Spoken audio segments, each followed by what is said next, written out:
সাংস্কৃতিক জগতৰ বাবে পুনৰ এতিয়া আহি পৰিছে বেয়া খবৰ। হয় বন্ধুসকল, আপোনালোকে ঠিকেই শুনিছে। জনপ্ৰিয় অভিনেত্ৰীগৰাকী আৰু আমাৰ মাজত নাই। সকলোকে কন্দুৱাই এই পৃথিৱীৰ পৰা চিৰবিদায় মাগিলে অসমীয়া ছবি জগতৰ এগৰাকী বিশিষ্ট অভিনেত্ৰীয়ে। জনপ্ৰিয় অভিনেত্ৰী পূৰবী শৰ্মাৰ দেহাৱসান ঘটে। হৃদৰোগত আক্ৰান্ত হৈ গুৱাহাটীৰ এখন ব্যক্তিগত চিকিৎসালয়ত শেষ নিশ্বাস ত্যাগ কৰে জনপ্ৰিয় অভিনেত্ৰীগৰাকীয়ে। বন্ধুসকল, পূৰবী শৰ্মাই কেইবাখনো অসমীয়া ছবিত ছুপাৰহিট নায়িকা আছিল পূৰবী শৰ্মাই।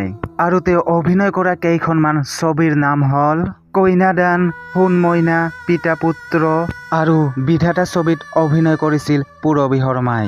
বন্ধুসকল, পূৰবী শৰ্মাৰ মৃত্যুৰ খবৰ শুনি সকলোৱে কান্দোনত ভাগি পৰিছে।